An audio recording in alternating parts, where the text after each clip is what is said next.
Very warm welcome to Arihant Online Academy, and it's a session 2 for the preparation of your all upcoming CSIT exams, including UGC NET, PGTRB, TNTRB, and all CSIT exams, right? So basically, in our previous session we have took the basics of DBMS, and in this session we are taking programming in C. So here a piece of code is in front of you. You can see here, and we need to calculate the value of function 25 here, right? We need to calculate value of this one by using this piece of code in programming in C. So if you are aware of this question, then it's well and good, and if you are not aware of this question and need some and have some difficulty in solving this question, then just have a look on the approach that how to solve such kind of question in your upcoming exam, because this part of question, or this question is this kind of question is basically they asked in somewhat difficult level also, and they may ask such kind of question because this is GATE CS 2020 question also. So don't worry about it. Just learn the approach that how to solve it. Basically you can see here two variables are used here, I and n. So just make a column of I and n here. Okay, now what is the initial value of n? Here, as you can see, we need to start from function 2. So the value of n here is 5, and what is the initial value of I? It's 0, as it is initialized static int I equals to 0. Now we need to compare value of our n with 0. 5 is greater than 0. Yes, it is true. So it's true, so we have to execute this statement. What it is?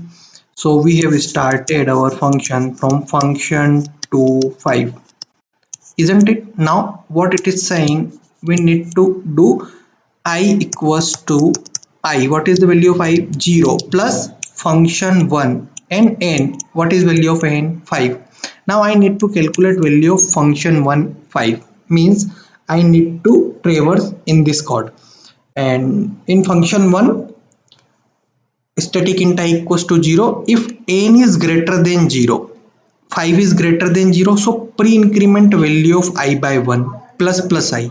So what I will do, I will increment the value of I by 1, and I need to do this piece of code. This statement is saying then function 1 n minus 1 means function 1 4, isn't it? Again I need to iterate throughout this code until the value of n dissatisfy. So until the value of n becomes 0, as the condition checking value 0 is here, so I need to do the same process. So 4 is greater than 0, so pre-increment value by 1, it would become 2, and it would become function 1 3. Again 3 is greater than 0, so pre-increment value of I by 1, and it would become function 1 2. Again it would 2 is greater than 0, so pre-increment value by 1, so it would become function 1 1. And again 1 is greater than 0, so pre-increment value of I by 1, and it would become function 1 0. But 0, now n greater than 0, 0 is greater than 0 false, so it would return the value of I. So it would return the value of I, that is 5. Value of I is nothing but 5 here. So function 1 fetches the value of I is a 1, so it would fetch value, function 1 1 will fetch value from function 1 0, so it would also fetch 5. So function 1 2 will fetch value from here, it would also write 5, it would also return 5, it would also return 5, and finally function 1 5, it would return 5. So you can see here function 2 5 initially it would become 0 plus function 1 5, and its value is 5, so it's nothing but 5. Now this statement is executed successfully. Now I need to execute this statement, function 2 n minus 1. Now function 2 n minus 1, n is 5, so now I need to move it to 4. Okay, now I need to perform same operation again until I can do the I can reach the final value of our target code. So function 2 4. So again I need to move throughout this code. If n is greater than 0, 4 is greater than 0, true. So I equals to I plus. So I equals to I plus. What is I? Value of I? Value of I is 5. 5 plus. Now function 1n. Function 1n. What is value of n? 4. Now I need to repeat this process again until I get the value. So what I have to do, I need to increment value of I by 1 and traverse this function by 1. So increment value of I here, because pre-increment and do this, pre-increment do this, pre-increment do this. So function 1 3. Now pre-increment function 1 2. Pre-increment function 1 1. Pre-increment function 1 0, but 0 is there. If we reach on the stopping condition, then we need to stop this process and we have to write the final value of I. What is final value of I? 9. So write I 9. So function 1 0 have written 9, so it would fetch value from here. It would also write 9. It would fetch the value of 9. It would fetch value of 9. It would fetch value of 9, and finally it would write value as a 5 plus 9 equals to 14. Okay, I hope you are getting it. So I equals to 5 plus 9 equals to 14 here. Now